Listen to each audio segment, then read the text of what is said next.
Hi, everybody. Welcome to this short 30-minute session. Tim Baker's my name. I want to talk about the 8 characteristics of high-performing teams. And I produced a book called Winning Teams, and you can see on behind me there. And what I did is I looked at 8 characteristics that were very, very typical of most high-performing teams. I didn't just look in the world of business, I also looked in the world of sports. So what I want to do in this very short session is share with you these 8 characteristics. And while I'm doing this, you might like to think about your own team and think, well, where does my team fit with each of these characteristics? It seems very overwhelming to know where to start when you want to produce a high-performing team. And I'll talk a little bit about how you might do that a little later in the webinar. So let me share my screen to start with.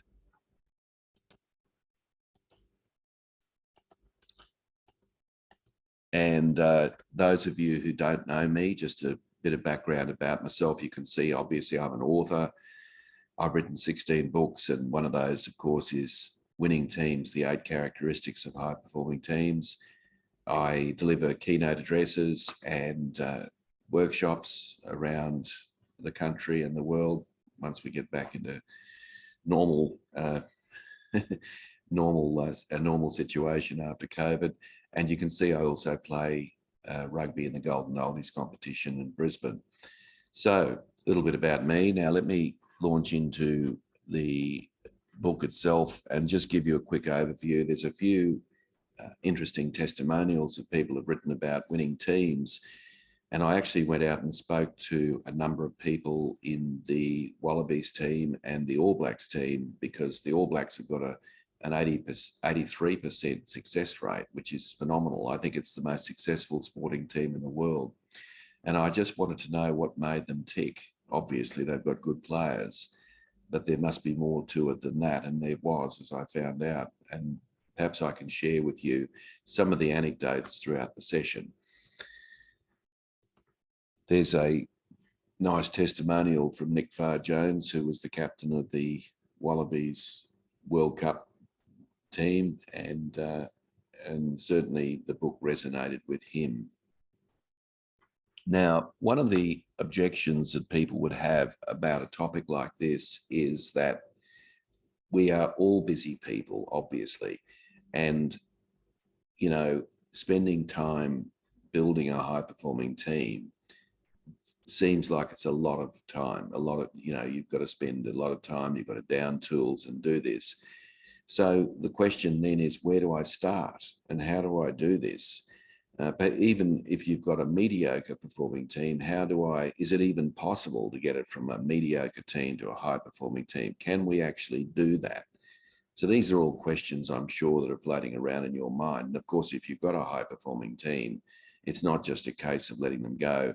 You've got to maintain that team. So there's obviously work involved in any team, with any team, leading any team, you've got to put in the effort and put in the work. So it does seem overwhelming, but I think the good news is that you can start in one space and work on one of those characteristics.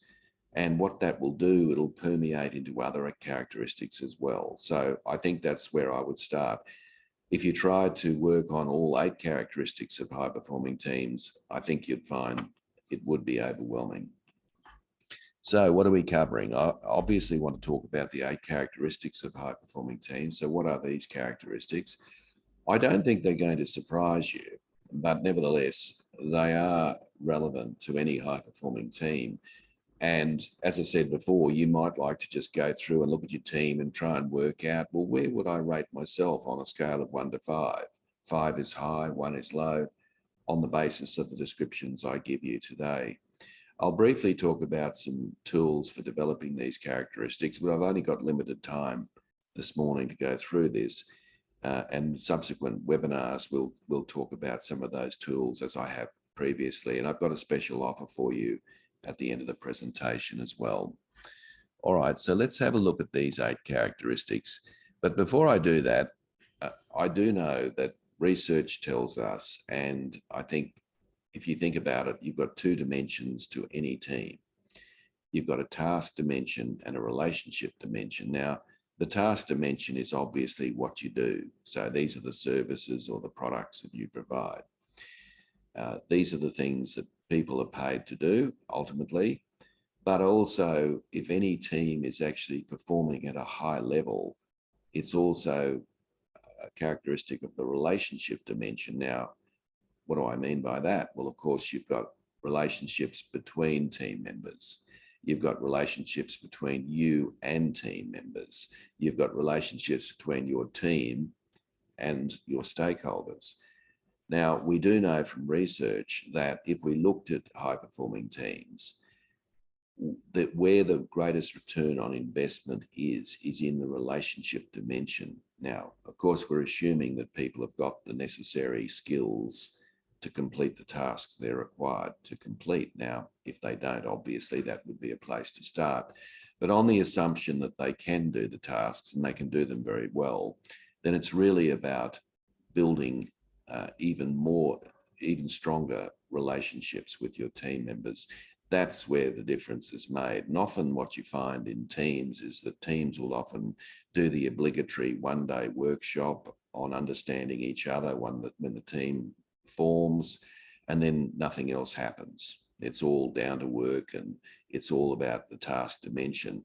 And that's not good enough. What will happen then is the team will not be maximizing its potential in those circumstances. So if you get nothing else out of this morning's session, but just a realization that it's the relationship dimension that will make all the difference between a low performing team, a mediocre performing team, and a high performing team. So really, when you look at these 8 characteristics I'm going to share with you, the reality is it's the relationship dimensions that they all touch on. So let's have a look a little further at this. If you look at the if you look at the needs of a team, then obviously you've got the task dimension at the top. And if I just explain that, it's what you do, right? So that's straightforward. I don't want to go into that in any detail at all here because it's not relevant to what we're doing. The individual is a characteristic. So the 2 at the bottom, team and individual, are part of the relationship dimension. So what does the individual one mean? Well, it's ultimately about catering to the individual needs and their interests and their motivations. So we all know that people are different and different strokes for different folks, as they say. So as a leader, we've got to deal with people in a variety of different ways in order to get the best out of them. And obviously that's part of a team leader's role. And I would urge you, if you are not already doing it, to have regular check-ins with your team members. I like to call them catch-ups actually, rather than check-ins, because check-ins implies, of course, that you're checking in on people. But a catch-up is an opportunity where you can sit down with people and talk about some of the important work that goes on in the team that might not be something that needs to be talked about specifically about the tasks that need to be done. So obviously there's an individual dimension, and your job is to work with each individual and get the best out of them and try as well as you can to improve the working relationship with each individual in the team. Now, the other side of it, of course, is the team dimension now, or the team characteristic of the relationship dimension. That's about maintaining harmony, and that's about, getting the balance right. It's about collaboration and so forth. So really there are 2 subsets of the relationship dimension, and that is the team and the individual. So there's a lot of work involved in being a team leader, because the good news is that if you work on the team and individual characteristics of the relationship dimension, then you are moving the team in the right direction in terms of being high performing. But if you're only concentrating on the task dimension, you're going to find that you're going to run into troubles. Now, if you think about the last time you had a misunderstanding or a mishap or a problem in your team, if you really think about it and drill down and think, well, what went wrong? I'll guarantee it's part of the relationship dimension, not the task dimension. For example, it might be someone didn't communicate a message to someone, or they didn't give them the right information at the right time in the right place. There's a whole bunch of possibilities, but I'll guarantee it's got something to do with the human element rather than the task element. The task element might have gone wrong, but the truth of the matter is it had resulted from a relationship malfunction. And that's the point I'm making there. So let's launch into the 8 characteristics. Before I do that, what you're trying to do ultimately is you're trying to develop a team identity. Now, all teams have a unique identity. You know, whenever you get a group of people together, whether they're sitting around a campfire or whether they are part of a organization, they all have their unique identity. Now, your job as a leader is to develop an even stronger identity. Now, you don't want to develop a too strong an identity, because if you develop a team identity that's too strong, then it isolates itself from the rest of the organization and the rest of the people that they deal with. But you need to have some degree of that. So team identity is the extent to which members identify as part of the team. That's ultimately what it means. And I guess the point is that the stronger a team identity, the more those people in your team identify themselves and connect with the team's ethos. So a good test of that would be if I asked you where you work, and if you told me about the team you worked in more so than the organization, it would suggest that you've probably got a fairly strong team identity. On the other hand, if you told me about the organization you work with but didn't mention much about the team, then it would tell me that you've perhaps got a weaker team identity. So it's a compelling team identity. It results in the team readily associating with their team before the organization at large. So ultimately, that's what you're trying to do. So all high-performing teams have got a strong team identity. Now, as I said before, you can go too far with this, and I'm sure you can think of examples in your own life where you you've found a team that have got a very strong team identity, and it's almost impossible to penetrate. They sort of cloister and keep themselves to themselves, and they don't have that interaction with the rest of the organization. So let's have a look at the model. Now, the model that you're seeing in front of you, of course, you can see right in the middle is team identity. And what you can see in the next layer is 3 key words: buffering, bridging, and building. Now, buffering, bridging, and building are the 3 tools that a team leader uses to craft a strong team identity. Buffering is making sure that some of the outside distractions don't cannibalize the team's resources. So to some degree, you have to be a little bit, you've got to be a little bit selfish, because otherwise people will cannibalize your resources, and they might second people from your team into other teams, and there's all sorts of possibilities there. So you have to stand up for that to some degree, otherwise the team dissipates. But of course, like everything else in life, there's balance, and you can do too much of that and create a sort of a little empire and be accused of that. But certainly there's a need to buffer outside influences to some degree in a team. Moving clockwise there, you've got bridging. Now, bridging is the opposite of buffering. That is where you're reaching out to the key stakeholders that you need information from and resources from, either within or outside the organization, that helps your team operate effectively. So this is essentially about building good stakeholder relationships. And then building, which is the final one there of the 3, is really about creating a good team culture. So those 3 things are critical for a team leader to make sure that the team is functioning effectively. Now, the 8 characteristics, which of course is what this is all about, are on the outside. So you can see that I've grouped them according to which of those 3 features of team identity they fit with. So for example, we've got building trust, sharing leadership, and being agile.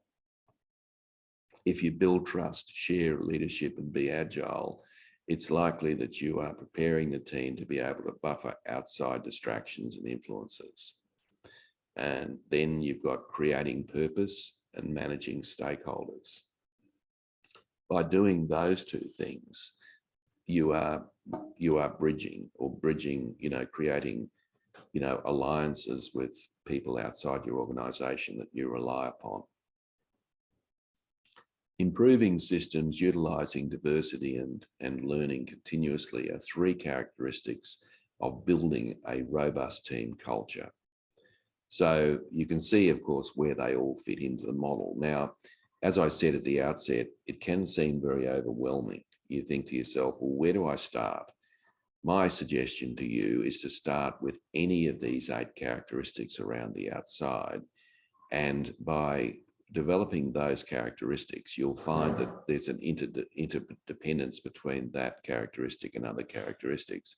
So for example, if you build trust, so let's say your trust level is reasonably low, but you actually can create better trust within your team, then you'll find that people will be willing and able to share the leadership, which is the second characteristic there, because they'll feel more confident to speak up in team meetings.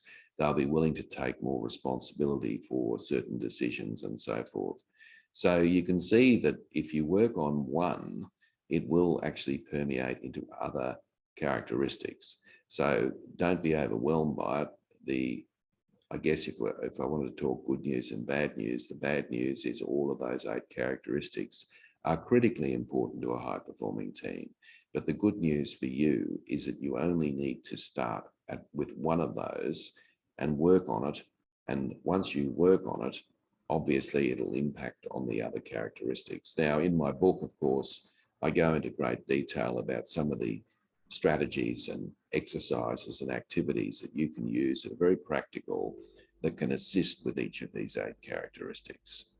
So let's go around the model and just give you a quick overview of what each of these characteristics really mean, so you get a bit of a sense of it. And as I'm doing this, as I said earlier, I suggest on a scale of 5 being high and 1 being low, you might like to just think about your own team and consider what rating would you give it in terms of where you place that.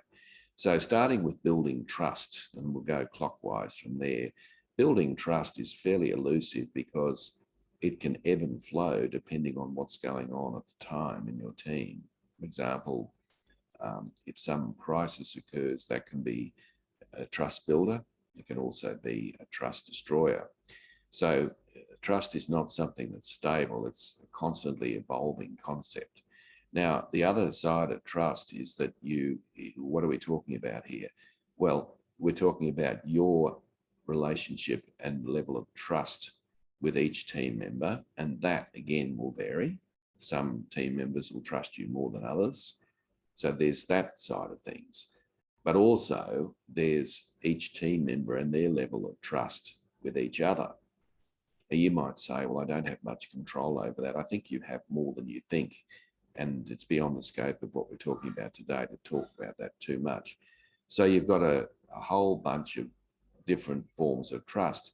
There's a third element of trust that might be worth thinking about, and that is the level of trust between your team and your stakeholders inside the organization or other teams.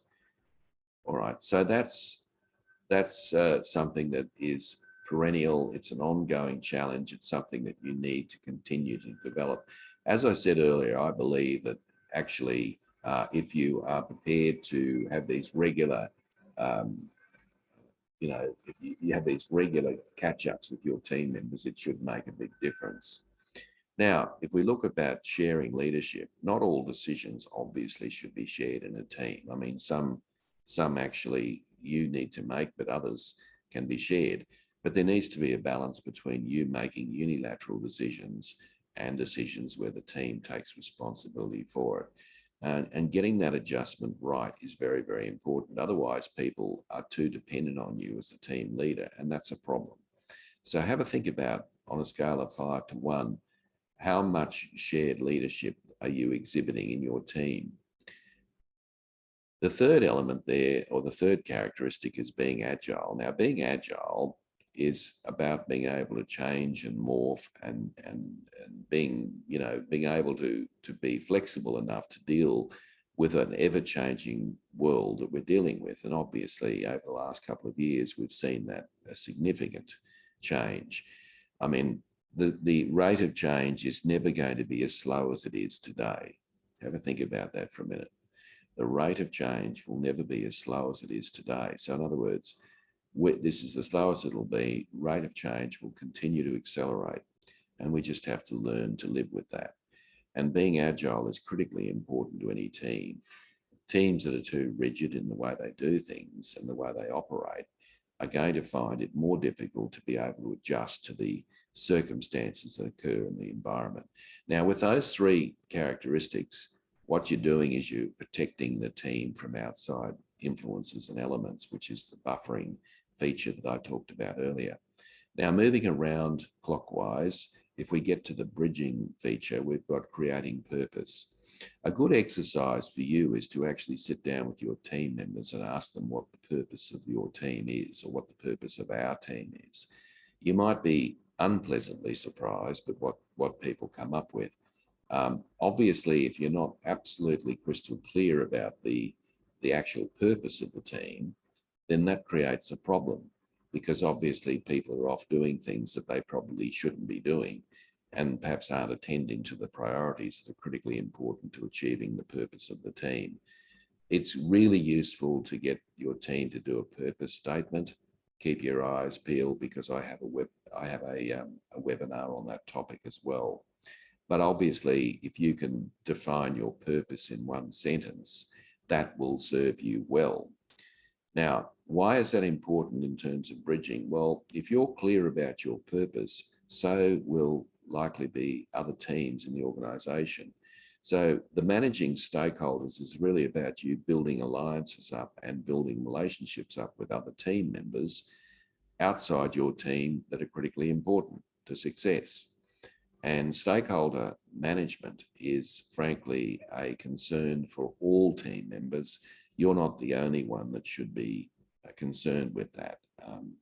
And I think that the truth is, you've got some team members who've got good working relationships with other stakeholders, and it may well be wise for you to draw upon that from time to time. But I think if you manage your stakeholders well, and you've got a crystal clear purpose about how you like to operate, it's likely that the bridging function will be effective. Now, in the building feature, let's have a look.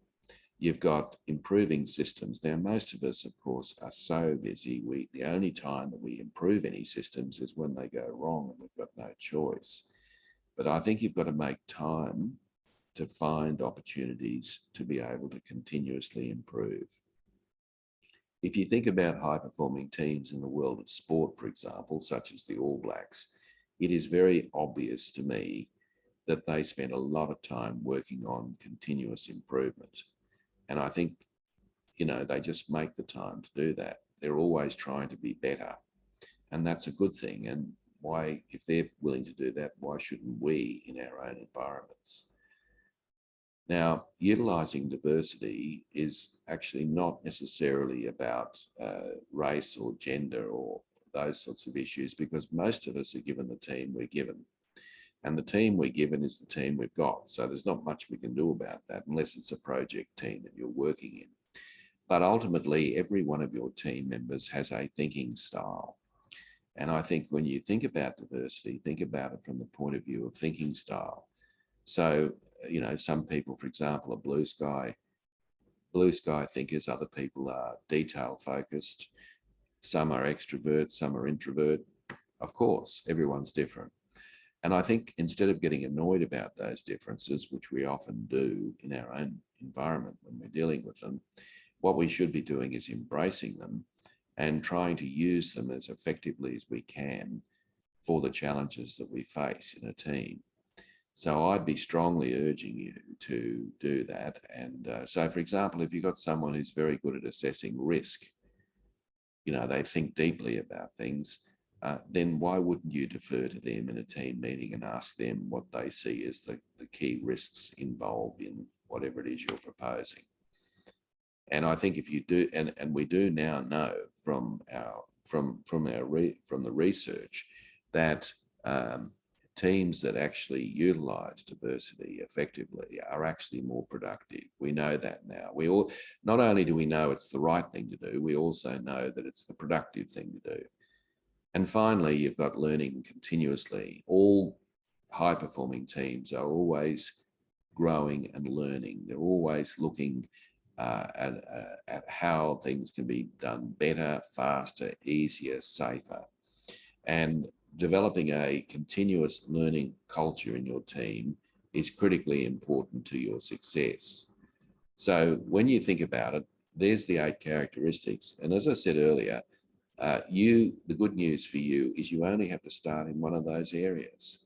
And you'll find that once you make progress in that area, you can move on. Now, I have a little free diagnostic. If you'd like a free copy of my diagnostic, just shoot me an email and I'm happy to send it out. There's no catches, nothing like that. You can just take it with you. You can assess your team, or you can do that collaboratively with your team, which might be a very useful team building exercise anyway. So just let me know, send me an email and I'll send you a copy of that. No problems whatsoever. Okay, now, next week, you'd be aware, and some of you are loyal followers, you'd be aware perhaps that, and some of you wouldn't be aware, but next Friday, and it's always this time every Friday, my next session is how to be a continuously improving team. So I'm going to take one of those 8 characteristics and I'm going to talk in detail about what you can do to actually create a continuous improvement culture in your team. So stay tuned for that. You can see the dates there at the bottom. That's obviously, we're moving into June. The year's going quickly. And you can see the link at the bottom there, just like you did today. All you've got to do is click on that link, register for that, and away you go. And finally, before we finish up, just a quick plug for my book, Winning Teams, the 8 Characteristics of High-Performing Teams. If you'd like a copy of this book, I'm happy to send you a copy at a discounted price of $25, inclusive of postage. Normally it's $35 on Amazon. You can get it for $25. All you've got to do is send me an email by the close of business today, and I will attend to that and make sure you get a copy of that book, and I'll sign it for you as well. So folks, that's it for me. Pretty much done for today. I'll just thank you for the opportunity of working with you. Thank you, Craig. You're always very supportive of my work. I really appreciate that comment. So hopefully we see you next Friday, and I hope you have a wonderful weekend, and hopefully start somewhere in your team, and the rest will take care of itself. So thanks everyone, all the best, and thanks Liz, I appreciate that feedback. We'll catch you next week. Thanks everyone, all the best. Thank you and goodbye.